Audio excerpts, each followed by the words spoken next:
Hey everybody, it's the middle of the night. Wow. Okay, this is Misha. We're going to talk about insulin resistance. I want to share, just more directly share about the protocol I used. I'm going to share some of the stories for me because I don't do that enough. So I want to share these so that maybe if you are in the same position, you can understand. Hey Ben, hey Vicky, welcome in everybody.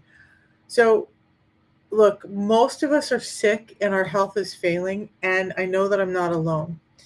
I, 4 years ago, ended up with a diagnosis of diabetes, and my blood sugars kept rising and rising, and they were uncontrolled, and it was devastating to me. Not only that, but I had high blood pressure. I had weight that I kept gaining and couldn't get rid of. I had brain fog. I had fatigue. I had bleeding teeth and gums. My eyesight was failing. I had sleep apnea. My liver was failing. My kidneys were in stress.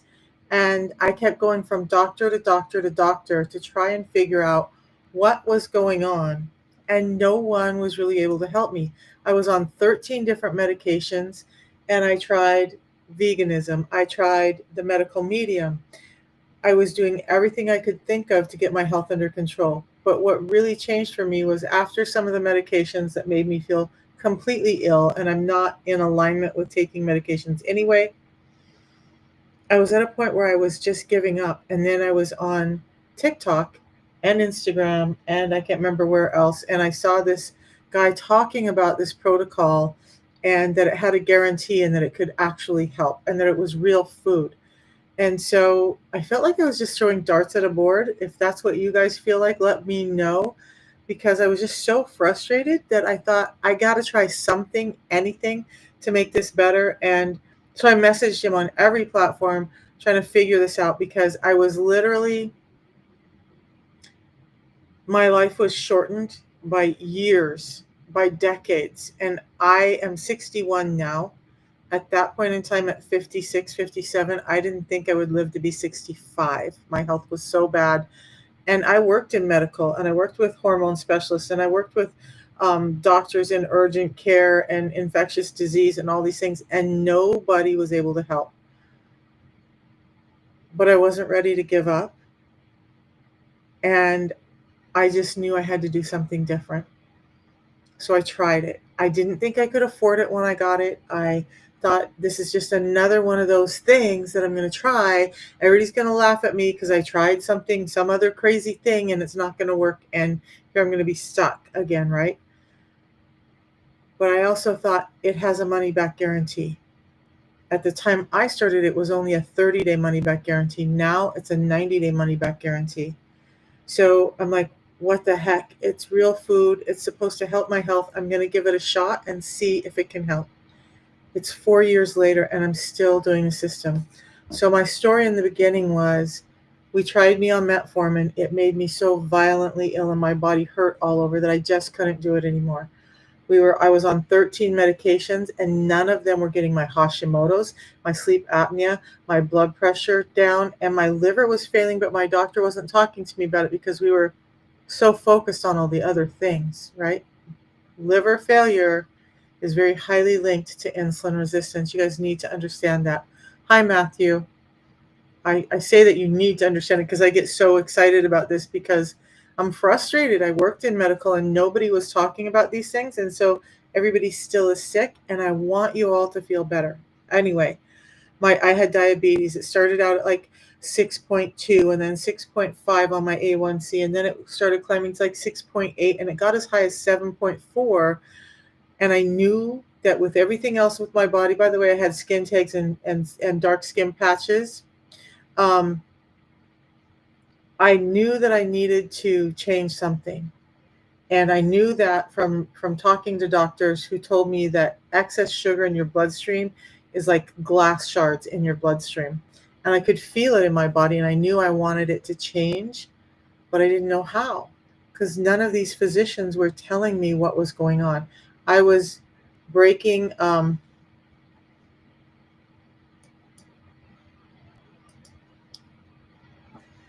was having all kinds of medical problems, and I just couldn't figure it out. And I did. I gave up at one point. I was a world champion power lifter, and I went from that to losing my joints to having a doctor tell me that if I lifted and I squatted wrong or deadlifted wrong, I would lose my entire leg and that I had to stop lifting. And so I was in depression too. And I didn't know what to do. But I tried this. So here's what happened for me. For me, in the first week, I got it on a Saturday. I started it on a Sunday morning, 2 real food products. And by Wednesday, I used to do subconscious coaching, subconscious reprogramming. And I was on a Zoom call with a partner of mine. We were getting ready for our talk for the week. And she called me out. She was like, so I started it on Sunday. So I'd done it Sunday, Monday, Tuesday. Wednesday, I'm having a business call with a partner that we were in business together. And she said, stop, wait a minute, what did you do? And I'm like, what are you talking about? She said, you're more mentally present. You're not, your ADHD is under control. You don't have brain fog. You just seem like you're glowing. You seem like I know you've done something different, because I hadn't told her that I was starting the system. So that was number one. And then that was on Wednesday. Then on Thursday, the next day, I had a doctor's appointment, because at the time I was going to the doctors about twice a month, every month, for all of these health problems. 13 medications, at least 2 doctor's visits a month, and I wasn't getting better. Thursday, I went in for my doctor's visit, and the next thing that I understood that this was actually helping was because my blood pressure that had been 180 over 150 every single day was now in the office 120 124 over 76.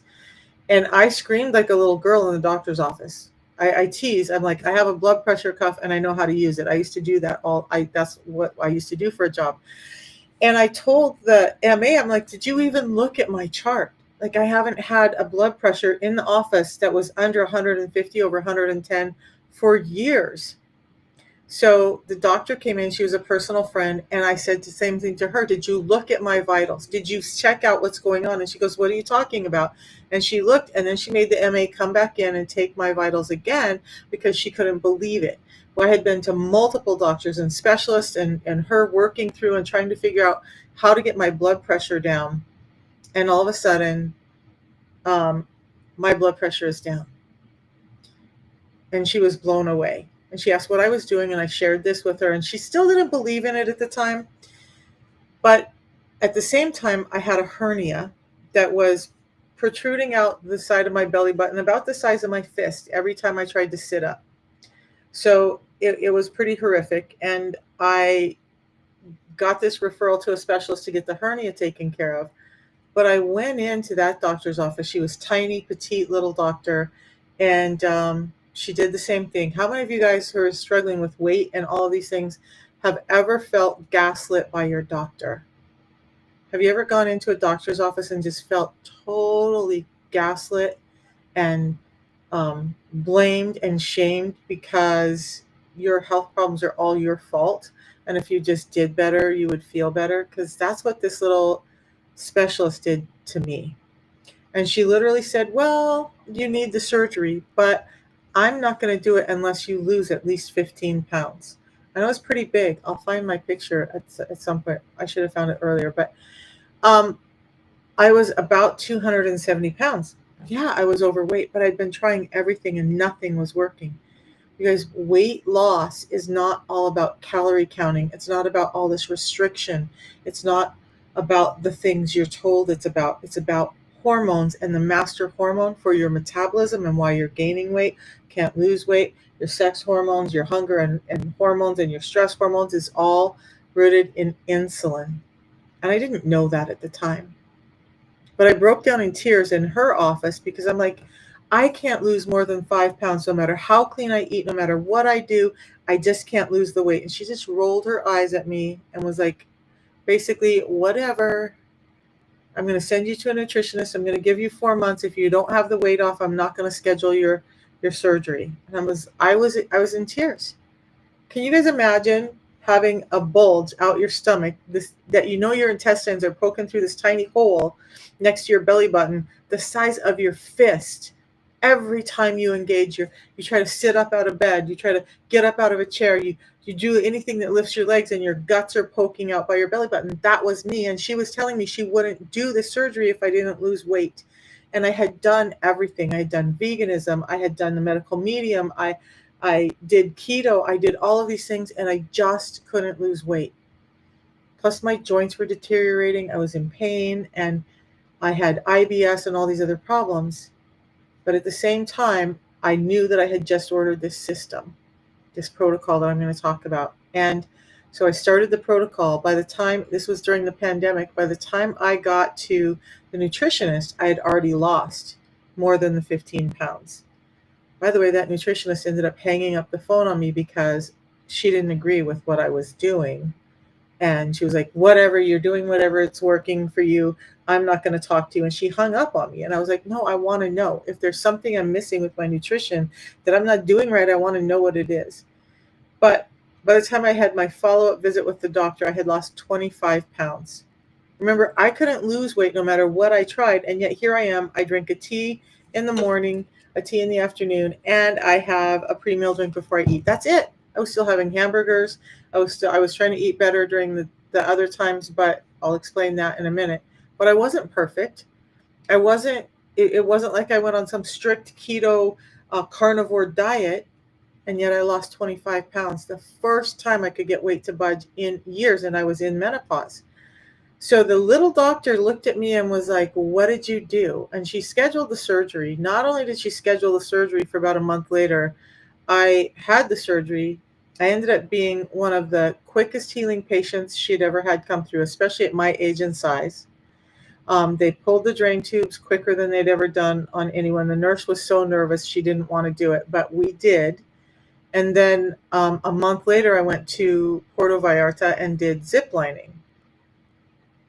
So when I came back and did my other follow-up visit with her, she finally told me that she had bet her PA that they would not be doing the surgery because she had bet that I wouldn't be able to lose the weight. And they just had written me off. Does anybody else feel like their doctors just written them off? Not only did I feel like they were writing me off, I got confirmation that they had written me off. After I finally got better, then they told me that they had written me off. They weren't the ones that helped me. The protocol did. This protocol of a tea and a pre-meal drink, because it's addressing the root cause that none of those doctors talked about. But now she was like, at my age, the patient that healed the quickest for her. I was on a plane and doing zip lining. You guys, is a lot of hiking and a lot of core engagement. Shocked that I even did that a month out from that surgery, but I was able to. Now, what I want you to understand is the protocol wasn't just about getting me reversed from diabetes or my hypertension. It was also about, or the weight loss, right? It was also about letting my body heal from the inside out. And that to me started to become the real gold in those first months and that first year, was that I was healing in a way that I had never known. And I worked with so many doctors, worked for doctors, worked with doctors, and nobody had ever made this kind of change in my health. By that time also, I was off of all 13 medications. So how many of you, most people that I know are on some kind of medications for something across the board, especially if you're in your 50s or older. You probably have a couple medications in your cupboard. Lord Lizard, let me give you the link to it and the protocol. And you guys on TikTok, you can just go to my bio and the link to it's there. And I'm going to talk about that in a second. We can tell more of my stories because there's tons of them. But I finally, after working with all of these people, and by the way, I was the person who came into the room and shared all the doctor's information with you and did all the stuff, called in your prescriptions, took your vitals, did all the stuff. That's the job I had. So I worked closely with doctors and none of them were able to help me. The first month, this, because I'm kind of rogue. I'm not asking anyone. I'm not telling anyone to do this. This was my choice. But I got so frustrated after starting the protocol and seeing that my health was actually changing. I had 13 medications sitting on my counter because I have ADHD. If I don't see it, it's not there. So I would leave them on my counter so I would remember to take them every day. And one day I looked at the counter and I said, "What in the hell are you doing? Why are you taking all these medications? They weren't helping you." And now I know statin drugs make it worse. Those blood pressure drugs can make it worse. A lot of the weight loss drugs can make it worse. So I pulled up my garbage can to the edge of the counter and I just, in a kind of a fit of rage, just was like, "I'm done." And I swiped all of my medications in that trash can. And outside of the pain pills for the surgery, and I ended up losing my gallbladder a few months later because of long-term health issues with insulin resistance that no one caught. Those are the only prescriptions I have taken since. If you look in my cupboard, there are no prescriptions. There's no over-the-counter NyQuil, DayQuil, any of that stuff either, because I don't get sick like that anymore. So not only did it help my diabetes and my hypertension and my joints and all of these other things, I started feeling better. My immune system got better. My allergies lessened. I just wasn't getting sick like everyone else was. At the same time, viruses and everything else were wiping everyone out. I was not getting sick. In fact, at the end of the pandemic, I was staying with my daughter, helping her with my three grandkids because she's a single mama struggling. And four of them in the house. The youngest one brought COVID home from daycare. The other three of them got COVID. Everybody got sick. So I went and got tested too because I wanted to make sure that I wasn't out spreading it to anyone else. I'm the only person in the household who did not get it, and I was the oldest and arguably the least healthy, and yet I didn't get it. And I attribute that to the health that builds from the inside out with the protocol. So let's talk about the protocol. You guys, if you have questions, please let me know, because this is important stuff. It's not just diabetes. It's not just weight loss. It's not just that. You'll be surprised at how much better your health feels when you actually start giving your body what it needs. And I skipped over a whole bunch of stuff. If anybody wants me to explain insulin resistance, I can do that. But really what it is just that we're eating too often. We're eating foods that are too high in carbohydrates, especially simple carbohydrates. So think bag, boxed, bar-coded foods or fast foods or foods at restaurants.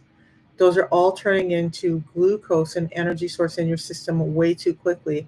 Then you add on the fact that we're being sold snacks and we're eating 6 to 16 times a day. They did a study and said if we look at people who are told to eat every 2 hours, they're actually eating about 16 times a day. That's too much. Every time we eat, we're spiking our glucose. That creates a need for insulin because insulin is what gets the energy into the cells, and we start to get sick because it's just too much all the time. So what the protocol does is we combine it with some intermittent fasting. Oh my God, that's a scary word for most people, and it was for me too. I couldn't imagine not eating for 16 hours because I was so food addicted in the beginning. But now I had my dinner a couple of hours ago, more than a couple of hours ago because it's 1 a.m. here. And so I had dinner about 7 p.m. So guess what? That's 6 hours of fasting already. I'll go to bed. I'll sleep for 7 to 8 hours. Now I'm about 13, 14 hours into a fast. When I wake up in the morning, I'm going to have a tea. The tea is going to help me feel satiated. It's going to wake me up and give me energy without spiking my cortisol, without making me feel like I got thrown against the wall and I'm going to drop to the floor in 2 hours. It's going to help stabilize and make my mood better. It's going to help me be more sensitive to insulin. It's going to help me with blood sugar regulation. And I'm just going to wait a few more hours before I eat. And when I do eat, then I'm going to have a pre-meal drink, it's packaged the same, in some cold water when I eat. And what this one does is it drops a blood sugar spike by up to 43%. So if you think about a normal American breakfast, like bagels, cereal, orange juice, all of those things, that's really high glycemic, really high in carbohydrates, this can reduce a spike from that by up to 43%. It's the only one on the market that has scientific studies that show that. So now when I do eat, I'm slowing down how quickly the blood sugars hit my bloodstream. This is helping me feel full before I even eat. It's helping me stay full after I eat. So less likely to snack, less likely to have the other things happen, dips in energy, all of that. When we spike our blood sugar too high, by the way, we get this energy crash afterward. That's why you feel tired and exhausted and fatigued all day, because you're going through these crazy, it's like your blood sugar is being bounced off the ceiling. It's like a pinball machine, really. And you're out of control, and it's your body is paying the price. And so now you're tired. This slows all of that down. It also feeds your gut microbiome. So now you're feeding the good microbiota in your gut, meaning that the bloating that you feel, the intestinal urgency that you feel can start to clear up. Yeast infections, skin infections, all of those things start to clear up. Your immune cells, you guys, 70% of them are held in your gut. Held in your gut. And if your gut's sick and inflamed, your immune cells are less responsive. When your gut is healthy, this is probably why I'm the only one who didn't get that COVID when the whole household did, because my immune system was built up enough because of this that I just didn't get sick. My allergies are better. I used to have a condition called eosinophilic esophagitis. I still do. I will always have it, but it's better managed. What that is a buildup of white blood cells in my esophagus when I'm around something that I'm allergic to, that actually closes my esophagus off. And when that happens, I can't swallow my own saliva, much less water or eat. So it was so bad before I started this that every time we went to a restaurant, I would have to make sure that we were sat next to a restroom, or that I knew where it was, because the choking that came along with the esophagus being closed off was violent, and it was scary for my family. It was scary and gross for everyone around me. It was embarrassing to me. And so I just didn't like to go out with my family, and I had to be very, very careful. It was about a year in on the protocol, and I was out to dinner with my daughter and my grandkids, and I realized I didn't even know where the restroom was, because it wasn't a concern anymore. So it's not just about diabetes. It's not just about weight. It's about the entirety of your health. And you'll be shocked at how many things are linked into insulin resistance that you're not being told about. Because, okay, so let's talk about that. I suffered with sleep apnea. If you have sleep apnea, you know somebody who has sleep apnea or anxiety that's driving them to not be able to sleep.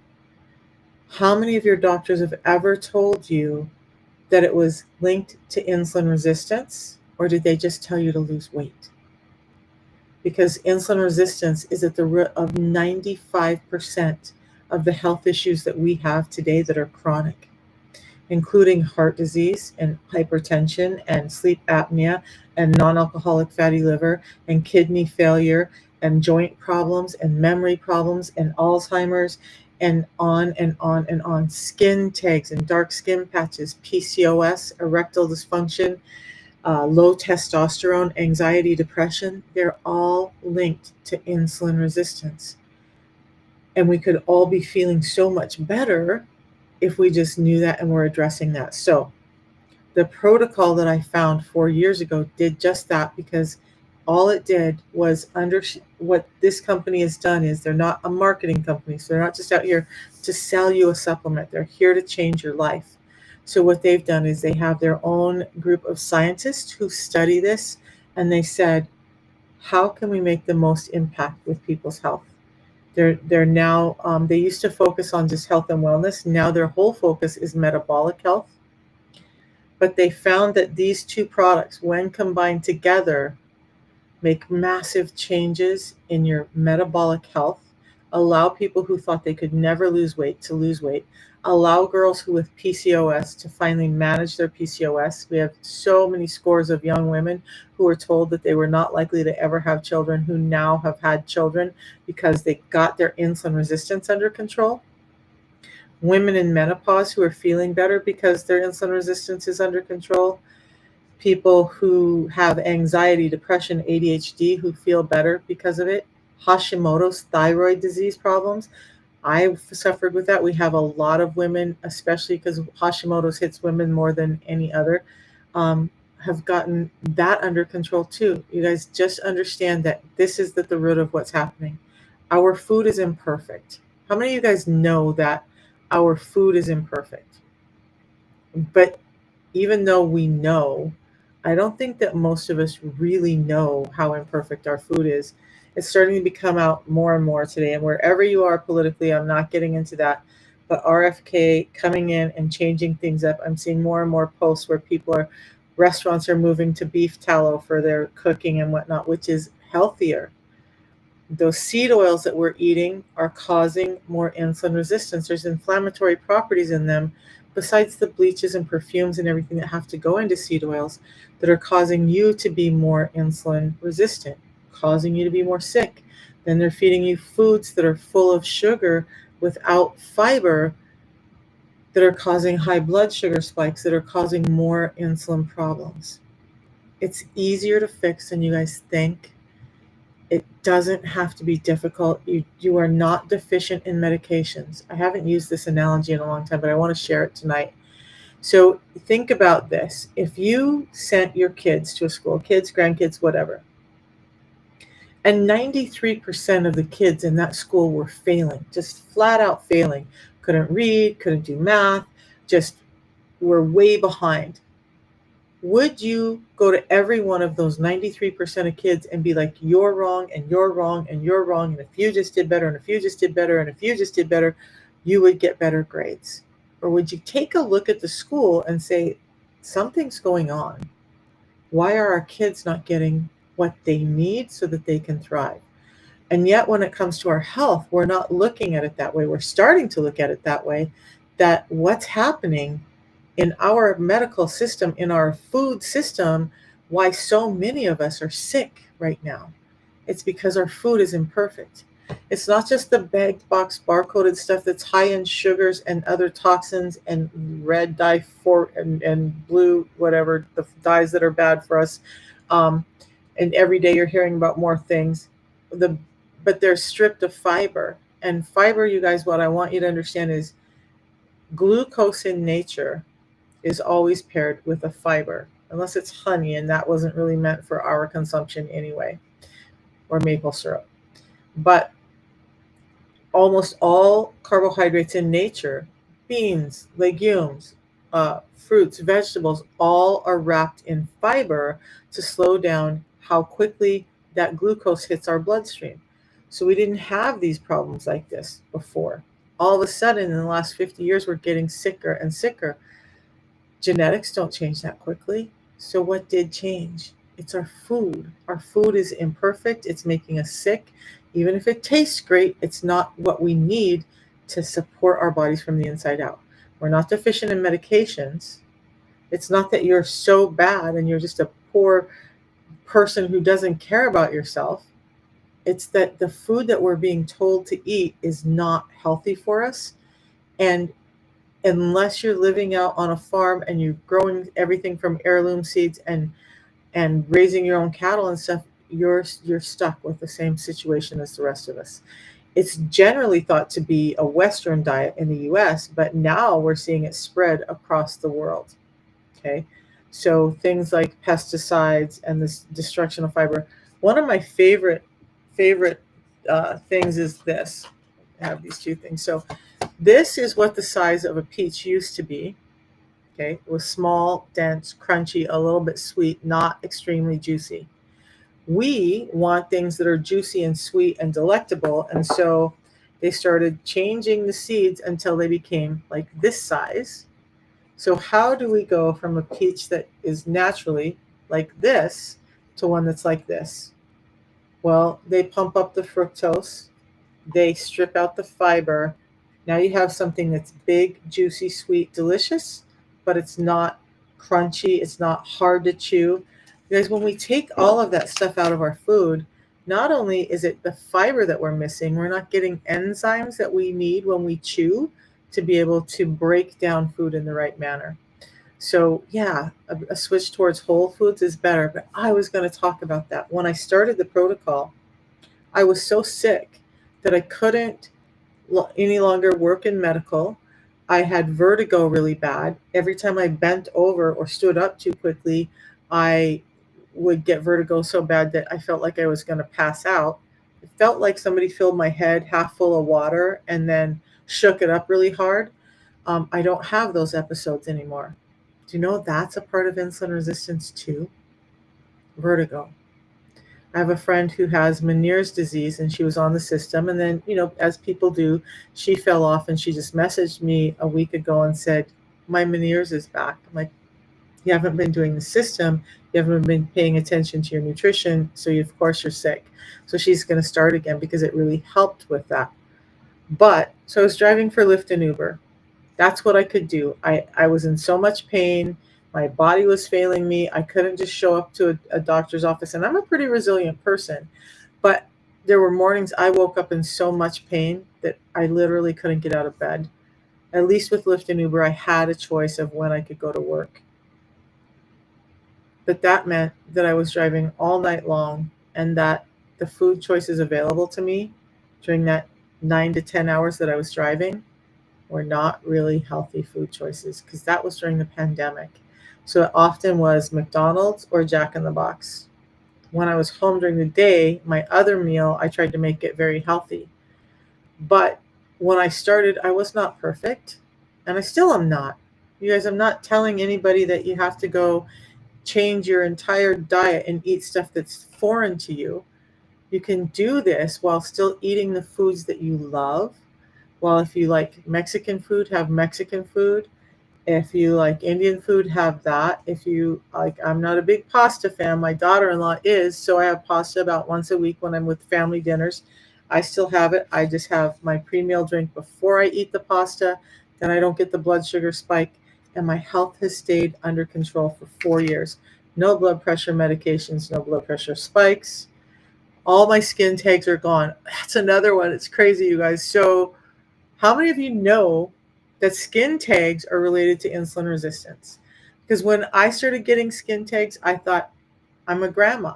Of course I got skin tags. My grandma had them. My mother had them when she became a grandma. Skin tags are just what happen when you get older. They were embarrassing. I thought they were gross. I had them under my arms. I had them in my groin. I had them on my neck. And they were starting to grow around my neck even more. And nobody ever, ever, ever. And I worked in a doctor's office that had an esthetician as well.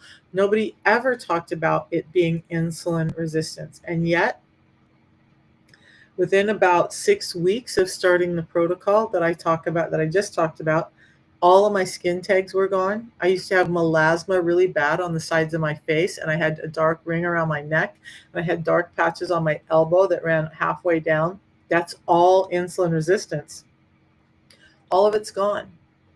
So that's what I look at. And then my feet used to swell so bad within an hour of getting up, I couldn't get them in shoes. Those are some places I look at to tell if I'm maintaining my health, because they're some of the first places that are going to show up. Cystic acne, skin tags, dark skin patches. Those are some of the first places this is going to show up as insulin resistance. High blood pressure is definitely one. So if you have a blood pressure that's 130/80 or higher consistently, you likely have some insulin resistance.